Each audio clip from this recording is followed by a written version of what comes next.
everyone, from the Matt Morris Digital Studio here in Fresno, California. This is the Beem and Dean Show, episode 62, with the sports director of KSEE24 CBS47 and the voice of the FCC Rams, Scott Bemis.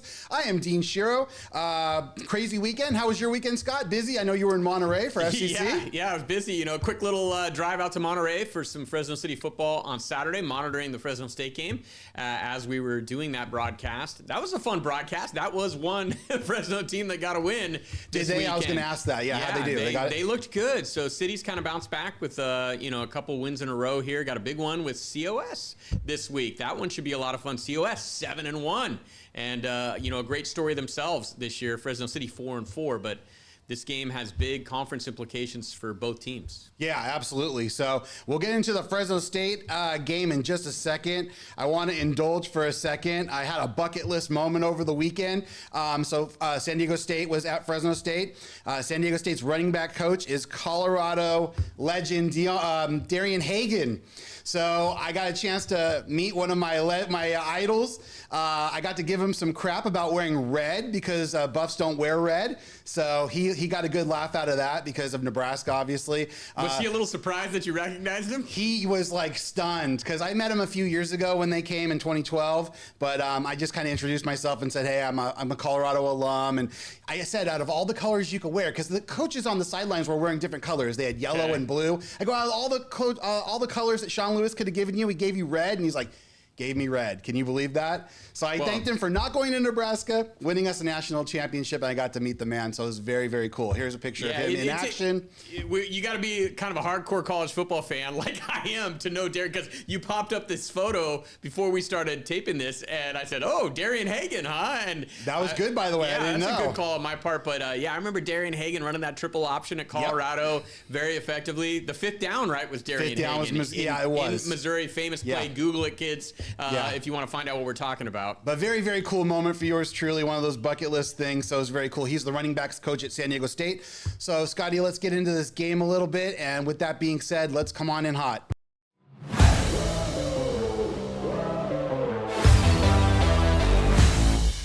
All right, right back to Fresno State, San Diego State, Valley Children's Stadium, Saturday, 12:30. Good crowd. A lot of excitement to start, and then we got the bombshell that Fresno State rolls out for their first series, and it's number 17. Is it Carson Conklin? Is that his name? Yep. Carson Conklin. He's the transfer from Sac State. Comes out. EJ Warner was benched. I'll let Scott go into more of the details, but disappointing home loss. They get shut out for the first time in over 40 years. 23-0 to San Diego State. Scotty, I'll just turn it over to you first. Yeah, there were some whispers during the bye week and last week that there were a lot more reps going to Carson Conklin, and I think they were in an evaluation period of both quarterbacks, at least in the first of the 2 weeks that you have off. And I think they came to the conclusion that they wanted to go with Conklin, and he started getting, I think, more of the reps game week, and eventually he got the nod. As I said, there was some inkling that maybe there might be a change in the offers. We kind of thought that maybe there might be an in-game change. Mm-hmm. That might be more likely if EJ Warner came out and was struggling a little bit. But in the end, they decided to go with Conklin. It's kind of interesting because in listening to Coach Entz at today's presser, he's talked a little bit about leadership, and he's brought that up a few times. He mentioned that on Saturday, too, and I was going to question that as well. Go ahead. Which is kind of interesting to me because he's not saying that EJ Warner doesn't have those qualities, but EJ is kind of a football junkie, and I think he's got his kind of nose to the grindstone, and maybe not as engaging or out there maybe with the teammates, possibly based on what Coach Entz is saying, as Carson Conklin is. Again, not trying to knock EJ, as a leader or anything. He was more kind of showcasing the fact that he thought Carson had a lot of those qualities. That he, is someone that the teammates can get behind, that he's really engaging with his teammates, really interacts with them well. And, they've had some issues. They brought it up several times this year about some of the body language with EJ Warner after he's made some mistakes. And I think ultimately, they kind of started leaning in the direction of, they weren't really happy with how, he was reacting sometimes when negative plays happen. And so I think they decided they were going to give Carson a chance. And I think based on what Coach Entz was saying at today's presser, it kind of sounds like the team is behind Carson Conklin as their quarterback. Not that they're not behind E.J. Warner either, but when it comes down to making a decision, I guess they felt it was the right time during the bye week to go in a different direction. Of course, the other thing that Coach Entz brought up in the post game on Saturday and then again here today was that they preach and preach and preach about taking care of the football and that you can't have turnovers. And, Warner had, I think, 9 interceptions and like 3 fumbles through how many games was it? 7 games? 6 games, I believe it was. 7 games through the first 7 games, and coming off a performance where he turned it over 4 times at Colorado State. And I don't think that loss was on E.J. Warner at Colorado State, but that's ultimately why they made the decision. Now, whether you agree with the decision or not, that's another debate. But they went with that path. I think most people wouldn't have been that surprised if Carson Conklin was named the starter heading into the season, right? But when we got to game, 8, and the Dogs were still 5-2. It hadn't always looked that great at times, but E.J. Warner had them at 5-2 at this point. So now the debate begins. Should they have, made this switch at this time? Again, I would have no issue with bringing in Carson Conklin in reserve if E.J. Warner's struggling against the Aztecs, kind of try to get a spark, has a little more mobility, provides a little different, dynamic than E.J. Warner does. But I think all of us were a little surprised that they decided to completely go in a new direction. And Carson Conklin they're going forward with him as the starter. Because like you said, you can't really go back from a decision like this. Yeah, well, that's what I was going to say. I love Matt Entz. I'm glad he's here. Good coach. Horrible decision. I'm just going to say it out loud. He's coming in hot. I'm going to come in hot today. Because E.J. Warner had that offense at least running at a good level. Yes, they had turnovers, but they were scoring points. They were winning games. When you're 5-2 and you're 1 game away from a bowl, that's not too bad. I know a lot of teams that would, give appendages at this point to be 5-2 or 5-3. Conklin, I was on the sideline for that game. He was just completely, the only word I can use is inept. He was inept. He was ineffective. They couldn't move the ball. It wasn't all on him. I mean, there were some drop passes and stuff, but just some of the decision-making that I saw, I just wasn't pleased with. Is he going to get better? Hopefully. But they have a very, very difficult game this week on the Blue. They go up to Boise, and they've got kind of a tough road down the stretch, to try to get maybe to 7 and 8 wins. Are they going to get to 6 wins in a bowl? Yeah, I think they will. But, I was just really disappointed. The crowd was disappointed. There was boos starting in the 3rd quarter. The crowd was completely gone by the end of the 3rd quarter. And that was just very disappointing for a homecoming game. We'll see. That's just my take. Hopefully Conklin looks better and continues to get better, but he's got a very, very tough road ahead of him. So I'll let you counter. One issue with this is it's tough to get a real good evaluation on Carson Conklin when his first 2 games are going to be against San Diego State, a team with the best defense in the conference, and a defense that's ranked, I think, top 10 nationally at this point, at least in like points per game. And then you got to go to Boise State the following week. So this offense hasn't really been humming at a high level. They've done enough, like you said, and EJ's been good at important times this season, which says something about him, that they've been able to eke out, some wins late in some of these games. But it's tough to get a good read on what they have in Carson Conklin. So I'm not gonna rush to judgment yet on him as a quarterback, because it's a guy making his first start for a new school there. They fell behind early. First couple drives, his receivers did him no favors. In fact, he made some good throws on those 2 drives on third down. There were drops. I will say that. There were drops. Would have kept those drives going. I never in a million years thought Fresno State was going to come out and put up 30 points on San Diego State. I thought if they were going to win that game, they were going to have to win kind of a tight, low-scoring affair, field position battle, take care of the football type of stuff. And for the most part, early in that game, he did that. What happened is, and what's happened with this team, even with E.J. Warner at quarterback, is, I've been saying it all year, they can't play from behind. They're not a team built to make a big comeback, especially against a defense the caliber of San Diego State with that kind of pass rush, because that's one of their strengths. When Fresno State has to start throwing the football, on every down, or at least seemingly has to do it, or has to throw it on a majority of the downs, they're in trouble. And we saw that Saturday. And once that happens, they start pressing a little bit. And the interesting thing about this decision, Dean, I think, if you really want to break it down and say, okay, maybe is the timing and the reason that you gave for it was as far as like taking care of the football and that EJ was making too many mistakes.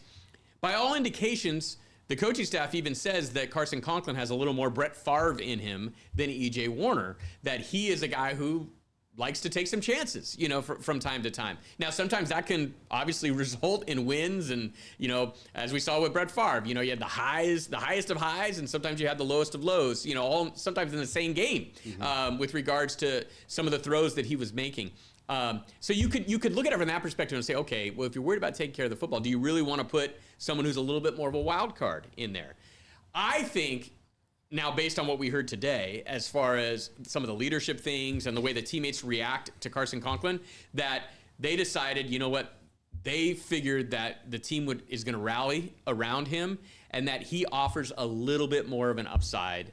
And if he can cut down on the mistakes, that it gives them a better chance of possibly beating teams like San Diego State and Boise State, where they were going to be underdogs. I was just really shocked on the leadership comments. I truly was. I mean, a guy who's in his third program, an upperclassman, and I know that Conklin is the same. I know he's a transfer as well, but EJ with his background and everything, and I was just really shocked to hear about the leadership comments, like you said, 8 weeks in. It just feels we're like not in the locker room, and I'm not saying I am. I'm not an insider at all. But for a guy who's led them to 5 wins, I'm just really surprised to hear those leadership comments from a head coach publicly. Yes, I am a little bit surprised too that he's been that open with regards to. But I think I don't know if he's really trying to knock EJ by making those statements, but that's the way it is kind of coming across, right? When you're a head coach and you talk about, the quarterback that you put in there, having certain leadership qualities and the way the teammates are reacting to him, it kind of, even if you're not meaning to do this, you're kind of saying that maybe EJ Warner didn't have those qualities or to the level that Carson Conklin does. So I agree with you there. I think the timing of it, before San Diego State, when you're 5-2, I think looking back on it, maybe 10 years from now, when Matt Hens may look at it and say, yeah, maybe that wasn't the best time to do it, especially since Fresno State is 5-2, and you don't really put the Colorado State loss completely on EJ Warner, right? I mean, he was part of it, no doubt. No, he was. But you don't put it all on him. There were a lot of other factors in that loss. Yeah. And you maybe wait until if he's, start him against San Diego State, see if he starts struggling, then maybe you can make an in-game move to Conklin, see if you can get a spark from him. And that way, like you said, you're not completely tied into the fact of going forward with him as the starter. Now, having said that, you can't go back. Well, they can't go back. Now you go back, and it's a complete egg on face, right? True. But I think they're totally fine with that, Dean. I think they came to the conclusion that, you know what, we want to go in a new direction at the quarterback position, which is really weird to see in season. You usually don't see it with a team that has a 5-2 record. Minus an injury. No matter how the quarterback is playing. And so, again, I'm going to give Carson Conklin a couple more games before I, make a judgment on him as far as his ability or this and that. I mean, it's a tough environment going to Boise. Yeah, good luck this week. We'll see. It's going to be tough again. But, after that, I will also, really be paying attention to the Wyoming game, see how he plays in that game. That Wyoming team's getting better. Yeah, look. It wasn't great. You got shut out, right? For the first time in 45 years at home. Right. But on a positive note, the defense played really, really well, and they held that team to 17 points. There was an interception return for a touchdown. So I got to give the defense some credit. It's not all negative. The special teams were good. There were no real busts there. So it wasn't all negative. I mean, honestly, when you hold a team to 23 in your building, you kind of think you're going to win, but it wasn't their day, unfortunately. Well, and there was a defensive touchdown by San Diego State. That's what I mean. Yeah. Right. And, so. But yeah, no. So I mean, it wasn't great. But I will say, the other 10 guys on the field also got to help Carson Conklin out a little bit. And the running game was kind of non-existent too. I mean, Donaldson, Ramirez had a couple flashes. Speedy Luke was kind of busted at the line of scrimmage a lot. I mean, credit to San Diego State though. Like you said, they got a great team. Sean Lewis, great coach, good defense. So they're going to be right up there when it comes to Mountain West Championship time. By the way, not great news coming out of the press conference today too. That Kavion Thunderbird is going to be out for the rest of the season. Oh no, I did not know that, and that's devastating news. Yeah. I hate hearing that. He's a great player. So, all right, let's get into some of these other college, things going on. We had quite a few other things. So, A&M, embarrasses LSU, and then on yesterday they fire Brian Kelly. Another coach, bites the dust, unfortunately, in this tough world of NIL and transfer portal. Scotty, any thoughts on Brian Kelly? Well, he's going to be have a lot of money on vacation whenever wherever he decides to go. And he's going to have other job offers. Let's be honest. There's a lot open. And we can joke about that, but I guarantee you, with these coaches, everybody says, "Oh, the best profession to be in is to be a fired, Division I head football coach." And obviously the money is incredible. That these buy out like $50 million or something like that. 54 for Brian. Yeah, $54 million. But nobody likes to, it still affects livelihoods and kids and schools. And, if you're an assistant coach, you move your family to Tuscaloosa or to Baton Rouge and you get them into school. And all of a sudden it's like, well, I got to look for the next job. I mean, yes, they're not destitute. They make money, but it's still a tough decision for a family, right? Well, not only that, but also think of just the kind of the tar and feathering that goes on, right? With like your name getting dragged through the mud. Your kids have to go to school with all the, all these other LSU fans, and everybody's saying, oh, we got to get rid of Kelly, and he's this and that, and he's everything a bomb. Else. Right. So I mean, I don't root for anybody to lose their job, right. and I think these guys, more than anything, sure, the money is nice, but that's not why they're in the business of coaching. Right. First off, I think they really do want to impact lives. I do. Secondly, too. Yes, they want to win championships. Yes. That's really what they're in it for. Right. And the money is obviously an incredible, bonus of that whole situation. But at the end of the day, there's only one conference champion. There's only one national champion. There's only one of each, right? Well, and then it does affect other people like support staff too. Like, those are the people it really affects, because then they don't make the hundreds of thousands of dollars that everyone else does. And they're only getting paid what the market is determining them to get paid, right? So why didn't it work for Brian Kelly at LSU? What do you think? Well, I mean, I just think the pressure is just so much. I mean, you have got to perform every week. And when you're in the SEC and you're playing that schedule, and then you're playing a non-conference schedule where you're playing USC last year in Vegas, and you're playing at least one difficult non-conference game a year, and then you've got the SEC slate. It's like I said, there's only one champion. You're going to lose 2 or 3 games normally. That's just the way it works. So, and if you got a really dedicated fan base that pumps a lot of money into it and a lot of boosters, that's a lot of pressure. I mean, Jay Norvell, Mike Norvell, all these guys, God, even the Stanford position, Frank Reich taking over. It doesn't matter whether you're Stanford or Florida State. There's still pressure on the programs, right? I mean, Matt Enns has got pressure. Let's be honest. No, he does. Right? He does. Flat out, he's not going to get fired this year because he's a new coach, but he better not have continuous losing seasons, right? So. Oh no, it can snowball. It can snowball quickly on you. And it's funny because on Sunday, driving in, I was listening to ESPNU radio, and they had. What's his name? The former LSU running back. He's one of their analysts. He's one of the hosts on there. I can't remember. You got me. I can't remember his name off the hand, but he's an LSU guy. Played at LSU. This and that, and Jacob Hester. So I was looking for Jacob Hester. Yep. And he was talking about. They were talking about Brian Kelly, and it was funny because I think he's close to the program. Obviously, I think he is actually their color guy on the radio. And he was, having a conversation and basically saying at this point, because this is pre the news coming out about Kelly being fired. Right. And he says, I'd be shocked if Brian Kelly gets fired. I mean, consider the money that's in play here. And right when he said that, I was thinking to myself, oh boy, no way that you should be shocked if Brian Kelly loses his job today. There's going to be enough public sentiment. And if you get boosters and everybody, and then about an hour later after he says you start hearing about the meetings that are going to happen. Then you hear that the governor is talking with the board of trustees. Anytime the governor is involved with meetings, about a coach, you're in trouble. That's like the first sign that it's not going to work out for you. So anybody can be fired at any time right now in college football, and it's getting even more so now with all the NIL money and everything that's out there. But yeah, I mean, at LSU, it's probably a little bit unrealistic with regards to the expectations. But here's the thing: if you take one of those jobs, Kalen DeBoer at Alabama, right?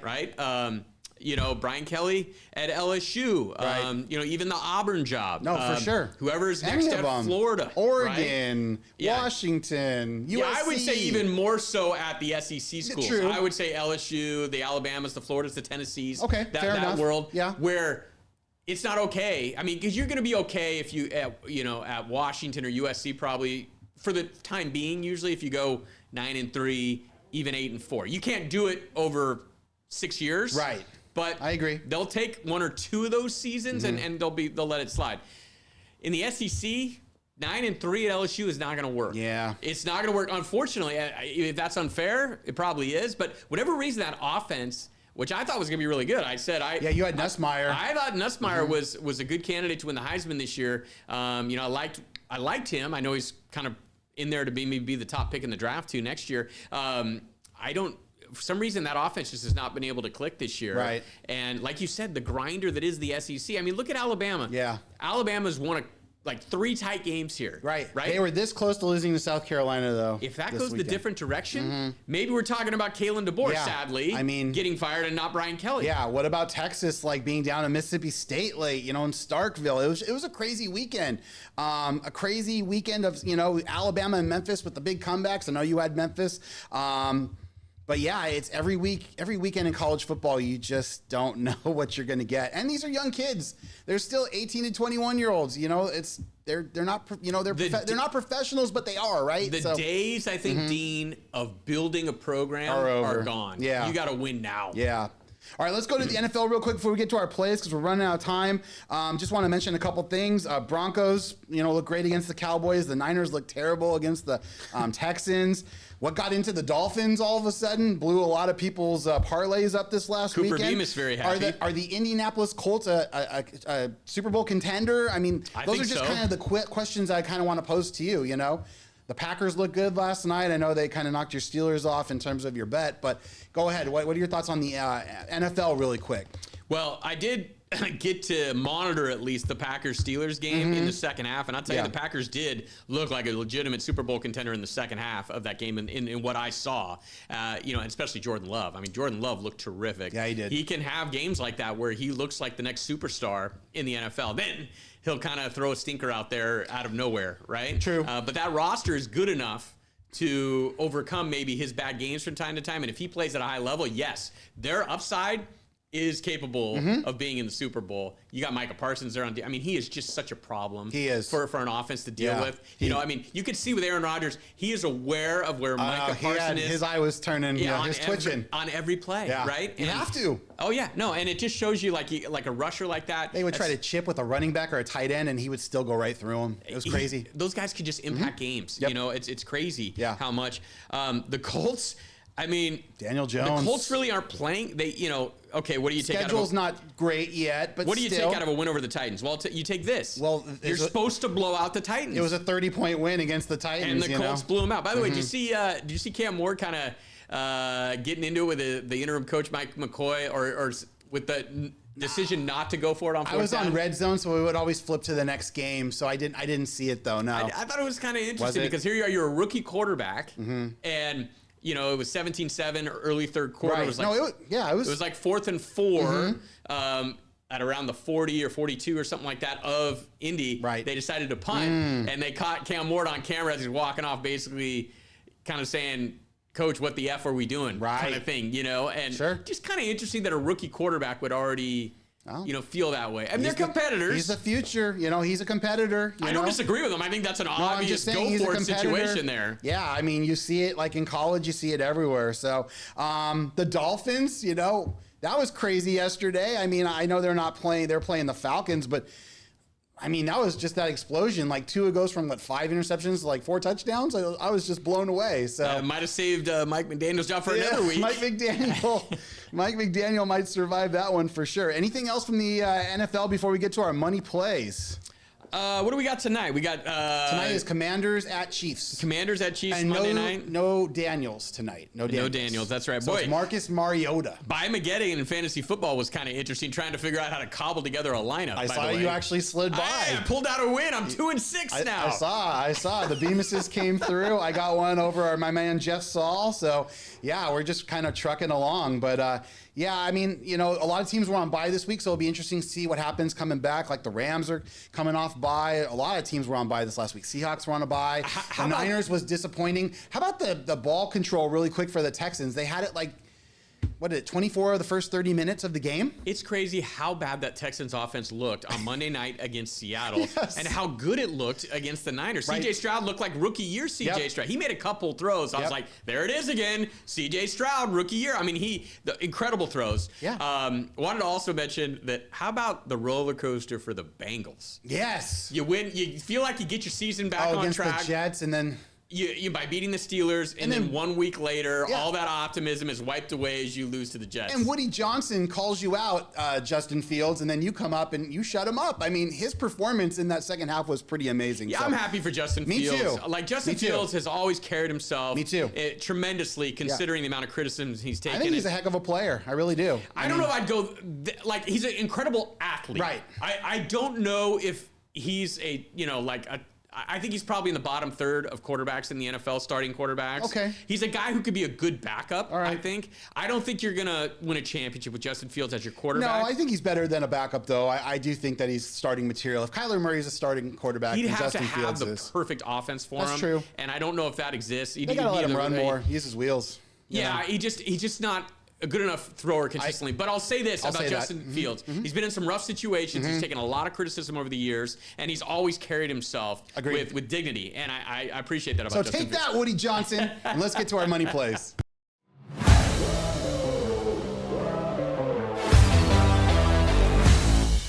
All right, Scotty, we're coming to the end of October. Just to summarize, we start with $1,000 each month, fictitious money, and we do our plays. Here's where Scotty is. He's at 263.71. Actually, not a bad week. 3-3. He would have been 3-1, but he added 2 late on Thursday. So you want to just recap real quick? Yeah. And is there anything else you have? My initial 3 picks there, as far as the Mariners got there, Memphis and Washington State and Iowa State up 14 late in the second quarter of that game. Yeah. Ends up blowing it against BYU. BYU's good, by the way. I got a future on them to win the Big 12. Yep.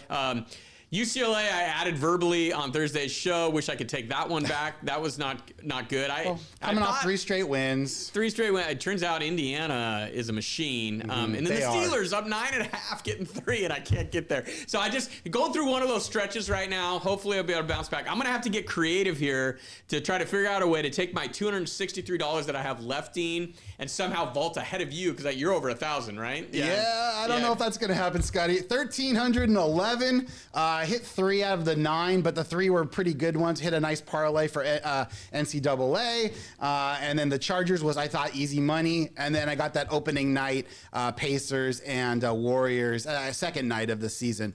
So you know, Dean. Yeah. If I put enough teams in that parlay, I can beat you. You could. I'm not saying you could. By the way, I'm going to give you one pick today. Go for it. I'm going to give you one pick real quick. I'm going to take Kansas State +7 right now while it's at 7, because I think they might even end up getting more points by the end of the week. Kansas State at home against Texas Tech. They looked really good at David Booth. They really did. They shut him up. Man, that was crazy. They did. I know Texas Tech has been good, but their quarterback health a little bit in question. Their backup is now for the year, and their starter, I think he's coming back, but we'll see. Chris Kleiman, great coach. All right, well, I got the pending on the Dodgers. Let's go, Dodgers. It's 1-1. Got to get these 3. I'd love to at least see them win 2. You want to obviously win the 3, and I have to go back to Toronto. Is that going to be over by the end of October, by the way? It might go to November 1st, so it might. We'll see. But anyway, Yoshi Yamamoto. All right, we're not factoring that in Fair enough. If you want me to add it to the next month, I could. All right, but anyway, I got Commanders, Chiefs. I'm going to go under just because of the Mariota factor. I got a couple of NBAs. Give me the 76ers and the Pistons, both getting points at home. They're both over 500. They're playing the Orlando Magic and the Cleveland Cavaliers. I got a player prop on rebounds. Dean is fully invested in this when he's giving you NBA October plays. Well, there's not much, Scotty. I do have a college football play. I don't know if I put it in here. I think I forgot. Oh, there it is at the bottom. Kennesaw State money line and James Madison money line. These are games on Tuesday, tomorrow. I've got an NBA and an NHL. So what do we got? Is that Fun Belt or Conference USA? That is, I don't know if they're Kusa or not. I'm not sure. I think that might be the Fun Belt. It might be. Yeah, I think that might be the Sun Belt. But anyway, any last thoughts, Scotty, before we got to go? Oh, Tuesday and Wednesday action. Maction in Conference USA, trying to get baby. a couple plays for y'all. Trying to help you guys win in some money. We'll be back Thursday. Scott will have more plays. On behalf of Scott, I'm Dean. This has been the Beem and Dean Show.